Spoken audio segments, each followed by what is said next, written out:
It's a shock, it's a sensation, and that's the Sydney Cup for the moment. We're going to gather ourselves here, find out some information. Jason Richardson's down there, and we'll come back to Royal Randwick after this. Prove each preparation. She's gone from sort of a listed Group 3 now to a genuine Group 1 horse, hasn't she? For sure, but we're the only country in the world that call 4-year-olds mares. Everywhere else they're fillies. Yeah. And you have a look at our greats. We saw one today, Winks, 5-year-old. She's still reaching the peak of our powers. We saw it with Black Caviar, Sunline, Mackay Diva. They're just maturing. They're getting bigger and stronger. And Pete, the importance of a race like this to a filly or mare for her future? Unbelievable the value it adds to them when they head to the breeding barn. We heard Reg Kennister, the owner of Heavens Above, say she's already had an offer of $2 million for her to go to the breeding barn. It is, immeasurable what this does to the family, and not only this horse, but the family around them as well, their dams and their sisters and so on and so on. So the two great races really for fillies and mares at weight for age over a mile, the Maya Classic at Flemington on Derby Day, and this, the Coolmore Legacy, or Queen of the Turf at Royal Randwick, aren't they? Yeah, for sure. They've traditionally been the big races. We've obviously had the Sangster, which over a shorter distance, in Adelaide in recent years, but that's got a big prize lift to $1 million now. Exactly, and well done to them. And they're the races that add the monstrous value to the mares. And some of these mares weren't mature as 2- and 3-year-olds. They were lacking a little bit. Now they're 4 and 5. They've come to the party, and this is their time to get in the sun. You won this, didn't you, with Typhoon Tracy? Yes, she won the Queen of the Turf back on the road when it was run at Rose Hill in those days. Yeah, and went on to be a Horse of the Year. I'm not sure if that or not. Was it that year? I think it was. It was. Yeah, what a mare she was. Simon Cheska, you've left the mounting yard. You're still close to us. They presented well. What are your thoughts, guys? Yeah, Silence Edition was an absolute standout. She's travelled up well. I always question when they've got to travel to Sydney and back twice, though, so that's my only knock with her. Heavens Above, no knock whatsoever. Dixie Blossom's good. Danish Twist, good.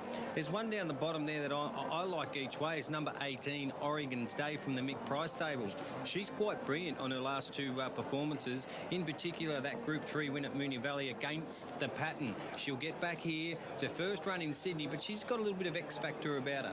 Yeah, I thought a really, really good-looking bunch of fillies and mares overall. I did think Fox Play looked wonderful.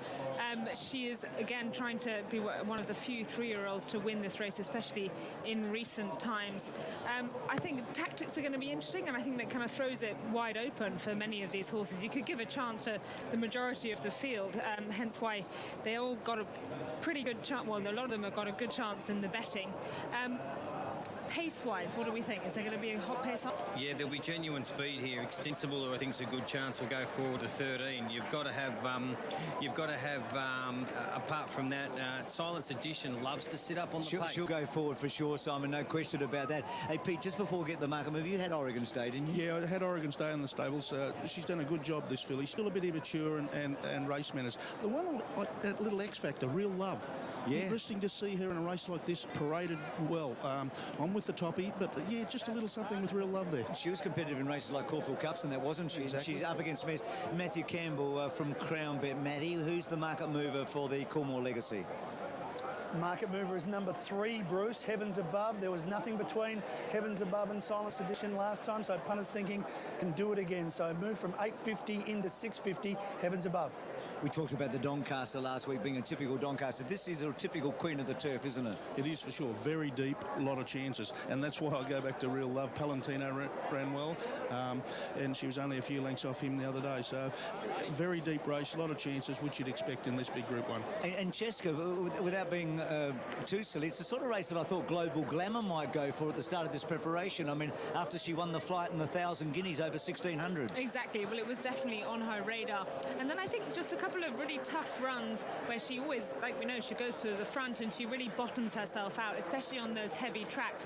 And I think it was felt that given her running style, she was better off dropping back down to the 1,200 metres. I mean, it's a very, very competitive race. And interestingly, when you look back at the past winners, it's tricky historically to pick the winner. Last year we had the favourite as Cordelia winning, but before that, Amanpour won at $21, Diamond Drill 41, Appearance $10. It's not always easy. It is, and Simon, just butting in, Cheska mentioned something there, Pete. I mean, it's a war of attrition in Sydney in autumn because of the heavy tracks, isn't it? Which horses can get through the month of big racing, isn't it? That's right. They're lining up, traditionally 14 days apart on this heavy ground. We've seen some horses here today have probably struggled through to get through to the end of the carnival, which makes you look at the fresh ones on the scene a little bit. But these mares have all presented beautiful. Credit to the trainers. So Simon Marshall, in a word, who are you going for again? Number 18, each way, Oregon's Day. Watch them all to get off to the middle of the track here. And Cheska, are you confident about anything? I'm sticking with Foxplay because I love her, but